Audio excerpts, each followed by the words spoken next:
I'm so happy and thankful you guys for supporting me and helping me reach my goal. And now I'm on to the next goal. I can't wait to get to the next 100 and the next 100 and the next 100 and keep growing in my channel and the content that I bring you guys.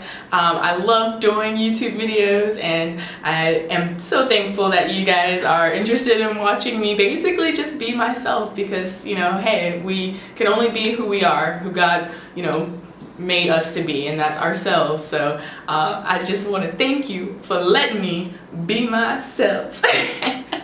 Y'all know I love my oldies, my old throwback songs. That is 100 plus subscribers now, and like I said, thank you so much, you guys. I appreciate each and every one of you, and I hope that I can continue to bring you content that you want to see and that you're interested in and that you love or that you find funny or whatever the case may be. So, oh, thank you guys so much. My heart, you guys are my heart. I'm so excited today, you guys. Like, just so many like positive things has been happening. Like, my boss just got back from a vacation in the Philippines, and he brought me a souvenir, this like purplish pearlescent like necklace thing. It's really cute, and I didn't expect him to do that for me, so I was very, very happy. And I just love being around, you know, positive people, good vibes, good energies. So today is just such a happy day for me, you guys, so I can't stop smiling. But yes, let's get into the video. So as promised, I said I was going to bring you a 10 things about me video once I reached my 100th subscriber. So that day has come. 10 things that you guys may or may not know about Kabachibot, aka Chelsea. Number 1, my favorite color is purple. I might not wear as much purple anymore, but purple has always been my favorite color ever since childhood. I made my mom paint my room purple. I like to gravitate towards purple things when it comes to decorating and eclectic objects to put in my room or whatever. Yeah, my favorite color is purple. Second thing is I used to want to be a writer. So when I was younger, when I was in maybe middle school, I began writing creatively, and I fell in love with creative writing, and I had it in my head that when I grew up, I was going to be like the next J.K. Rowling, right? I was going to write the next New York Times best-selling hit novel series. And me and my best friend used to always write a lot. We would compete with each other in writing competitions, and I actually created my own high school's creative writing club and founded it and was the president of it for a while when I was in high school. So that's how much I love writing. And of course, my major in university was actually English, so I love writing so much. And of course, life has gravitated me on a different path, but that does not mean that one day I won't return to writing professionally and hopefully publish, more materials and books even, and who knows, I might become recognized as a writer later in my life. That would be wonderful. I would totally love that. That would be a dream come true for me. And yeah, so let me know if you guys are also fellow writers out there. I don't care what it may be, fan fiction, creative writing, poetry, whatever, novellas that you write. I would love to hear about it. Third thing is I am an only child. I'm Mr. Lonely. I have nobody for my own. Yep, that's right.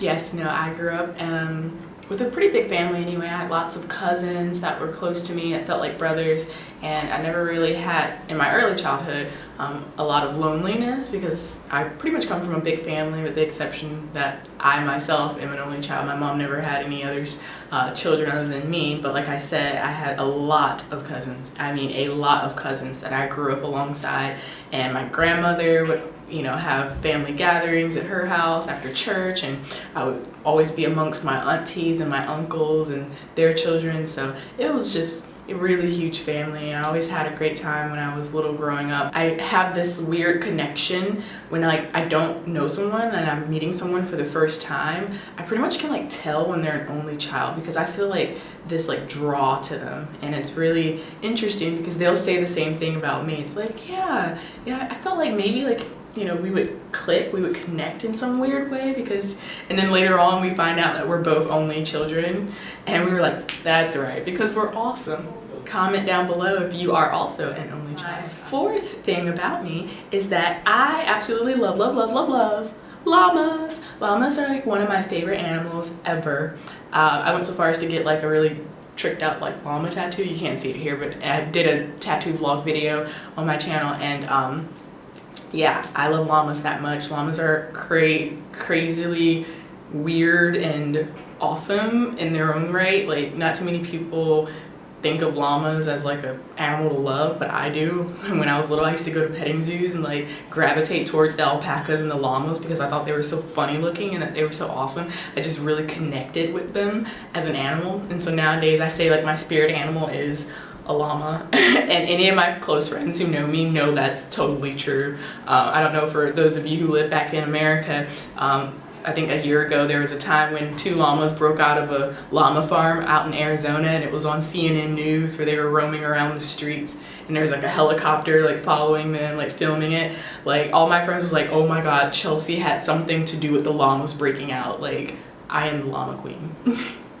And my 5th thing about me is that I am a 90s golden child. I love everything about the 90s. I was born in 94, so what up to all my 94s.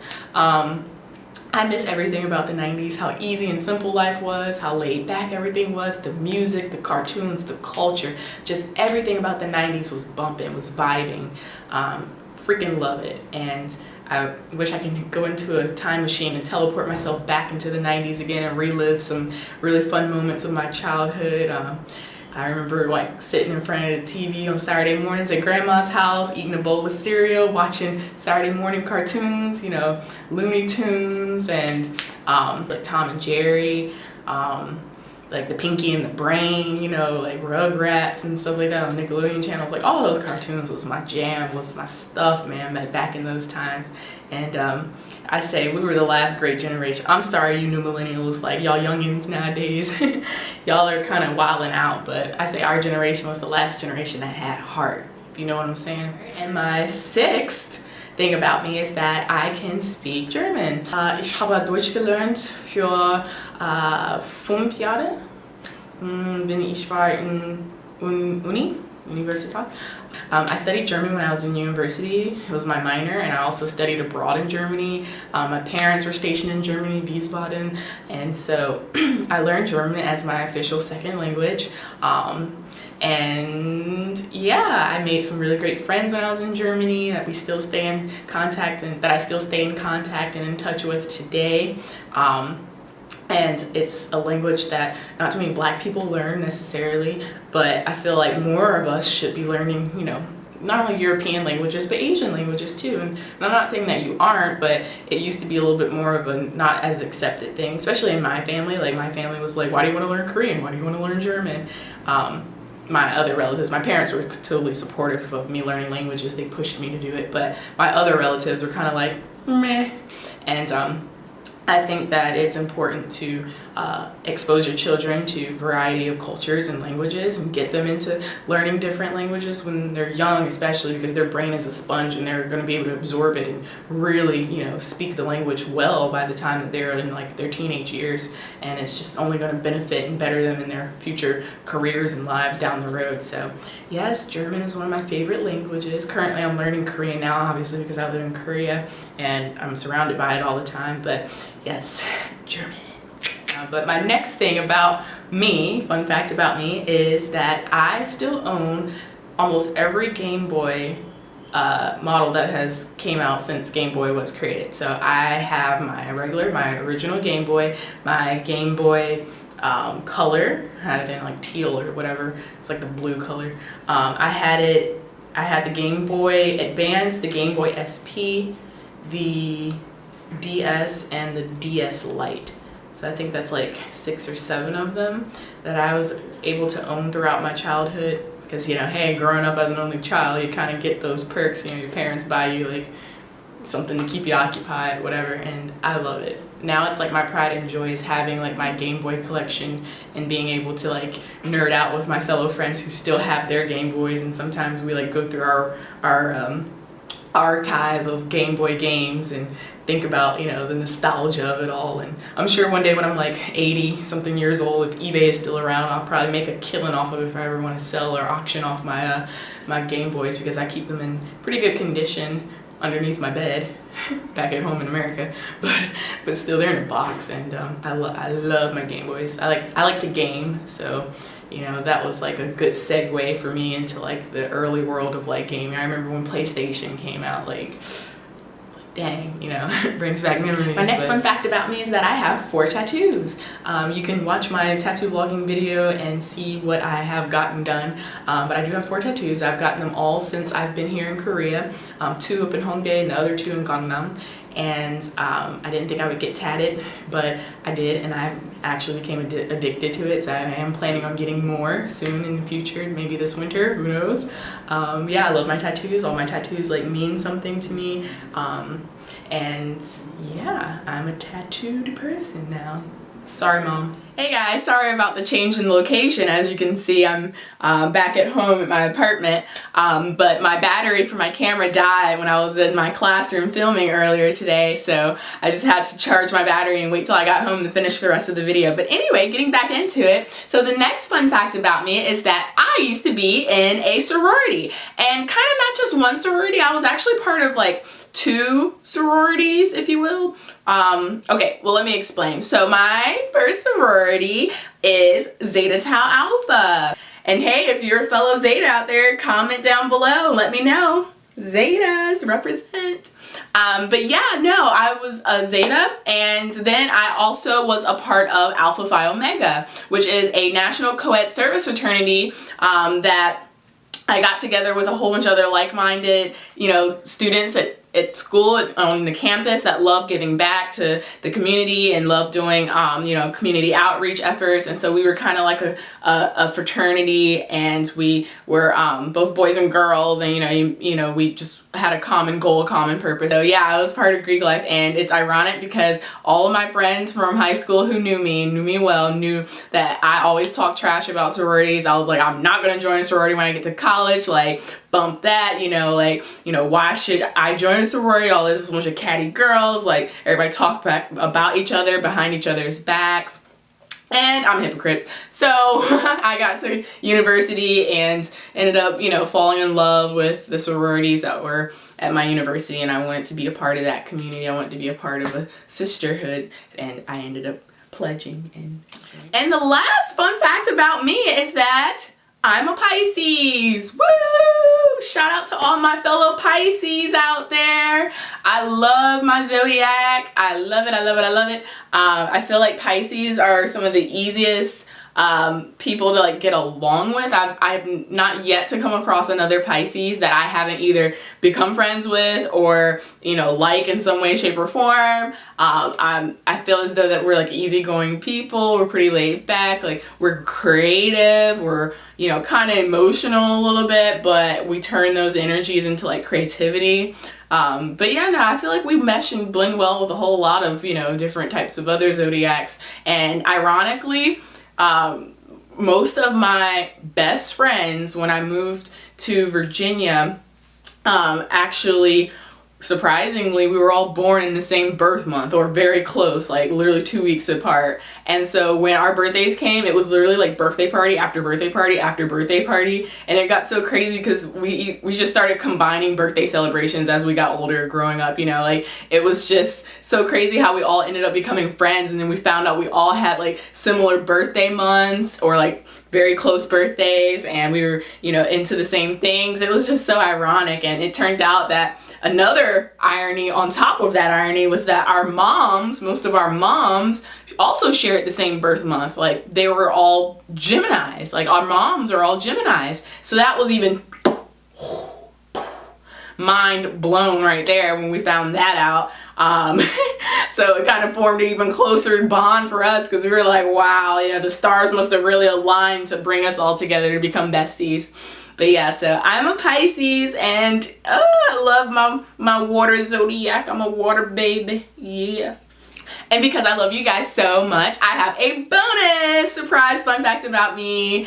I used to work at Chick-fil-A is my little side hustle part-time job. You know, out there in the streets, hustling them Chick-fil-A sandwiches. Yo, homie, I got you. Strawberry milkshake, lemon slushy thing. I don't forgot what they call them now. Frozen lemonades. But yeah, I used to work at Chick-fil-A and kind of like part-time while I was in university. And you know, before they came out with the frozen lemonade or the strawberry frozen lemonade, I was back there making that stuff. I swear corporate had their like little cameras on us, like, you know, little slave grunts in the actual stores, like working. And when I would make the drinks, like when we would have our break time or at closing, when we would be closing everything up, you know, we kind of get to experiment a little bit, and we would go and blend our own flavor combinations of milkshakes and add like Coke and like soda to like the vanilla and soft serve and blend our own, like, you know, shakes and whatnot. Well, I remember I got on the whole thing with